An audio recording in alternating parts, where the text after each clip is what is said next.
തെരച്ചിൽ നിർത്തിയാലെന്ന് പറഞ്ഞു കഴിഞ്ഞാൽ ഇപ്പം ഞങ്ങൾ അടുത്ത വട്ടം വന്നിട്ട് 20 തൊഴിലാളികൾ ജീവൻ പോയി കഴിഞ്ഞാലും ഇവിടെ വന്ന് സ്വതന്ത്രമായിട്ട് തരാൻ അവർ 7 ദിവസം ഞങ്ങളോട് അനുമതി ചോദിച്ചിട്ടുണ്ട്. അതിനുവേണ്ടി ഞങ്ങൾ കോർഡിനേഷൻ കമ്മിറ്റി രൂപീകരിച്ചു.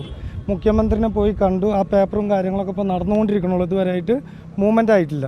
അപ്പം ഞങ്ങളെടുത്തിട്ടുള്ള തീരുമാനം പറഞ്ഞാൽ ഇവിടെ എന്നാണോ സ്റ്റോപ്പ് ചെയ്യണമെന്ന് അന്ന് മുതൽ ഡച്ചർ കാര്യങ്ങൾ തരാനുള്ള എല്ലാവരും പാടെ വന്ന് കാസർഗോഡ് തലപ്പാടി ബോർഡറിൽ വന്നിട്ട് ബ്ലോക്ക് ചെയ്യാനുള്ള പരിപാടിയാണ്. കർണാടകയിൽ നിന്ന് ഒരു വാഹനത്തിന് അങ്ങോട്ട് കേരളത്തേക്കും കടത്തിവിടില്ല. ചരക്ക് വാഹനം, വേറെ വാഹനങ്ങളല്ല, ചരക്ക് വാഹനം.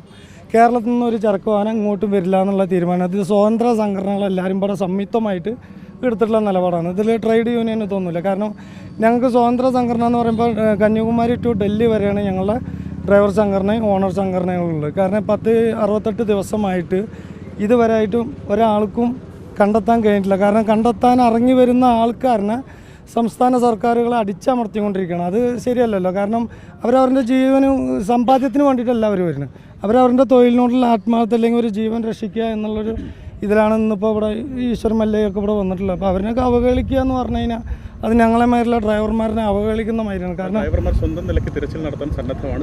തീർച്ചയായിട്ടും അതിന് ഇനിയിപ്പോൾ എന്തൊക്കെ റിസ്ക് സാമ്പത്തിക ബുദ്ധിമുട്ട് വരികയാണെങ്കിലും ഞങ്ങൾ എടുക്കാൻ തയ്യാറാണ്. കാരണം ഞങ്ങൾക്ക് എല്ലാ സംവിധാനങ്ങളും കോഴിക്കോട് സ്റ്റേ ചെയ്തിട്ടാണ് നിൽക്കുന്നത്. ഇവിടെ എന്നാണോ പിന്മാറുന്നത് വെച്ചാൽ ഞങ്ങൾ ഇങ്ങോട്ട് വരാനുള്ള തയ്യാറെടുപ്പിലാണ് ഞങ്ങളെല്ലാ സംഘടനകളും നേതാക്കളും.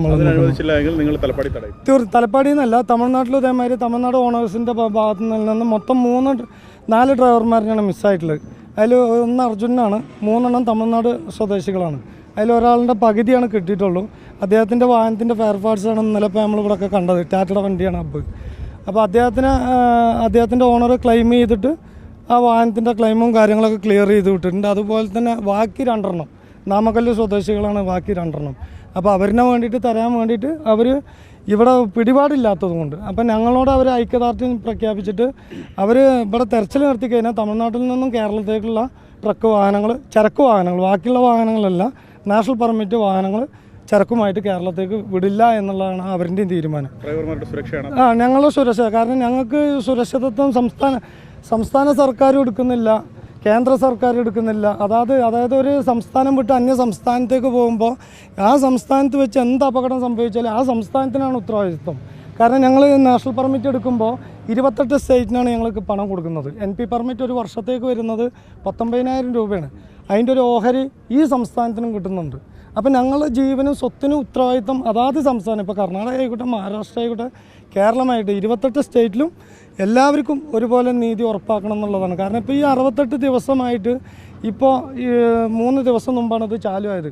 ഇത്രയും ദിവസം ഇവിടെ മറ്റേ ഒഴുക്കാം, അടിയൊഴുക്കാണ്, ഇതൊക്കെയാണെന്ന് പറഞ്ഞിട്ടും ഞങ്ങൾ അവോയ്ഡ് ചെയ്തുകൊണ്ടിരിക്കുമ്പോൾ ഇതിൽ നമ്മളുടെ കാസർഗോഡ് MLA അദ്ദേഹം ഒരുപാട് ഇതിൽ പിടിപാടും കാര്യങ്ങളൊക്കെ നടത്തിയിട്ടുണ്ട്. അദ്ദേഹത്തിൻ്റെ കഴിവും നമ്മൾ ഇതാക്കുന്നില്ല. പക്ഷേ അദ്ദേഹത്തിനും കഴിയാത്തൊരവസ്ഥ വന്നു കഴിഞ്ഞാൽ തീർച്ചയായിട്ടും ഞങ്ങളെടുക്കുന്ന നിലപാടിന് യാതൊരു മാറ്റമില്ല എന്നുള്ളത് ഉറപ്പിച്ചിട്ടുള്ള തീരുമാനമാണ്. കാരണം നമുക്ക് ഡച്ചർ അടക്കം ഫ്രീ ആയിട്ട് തരാൻ വേങ്ങരയിലുള്ള അബുക്ക എന്ന് പറഞ്ഞാൽ അദ്ദേഹം ഫ്രീ ആയിട്ട് കൊണ്ടുപോയിക്കോളി.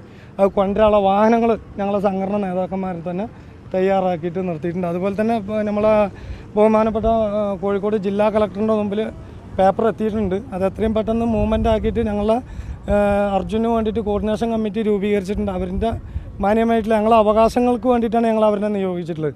അവരെ അവോയ്ഡ് ചെയ്യുകയാണെങ്കിൽ ഞങ്ങൾക്ക് വേറെ നിവൃത്തിയൊന്നുമില്ല. ഞങ്ങളുടേതായിട്ടുള്ള കാര്യങ്ങൾ നിലപാടിൽ തന്നെയാണ് ഞങ്ങൾ ഉറച്ചു നിൽക്കുന്നത്.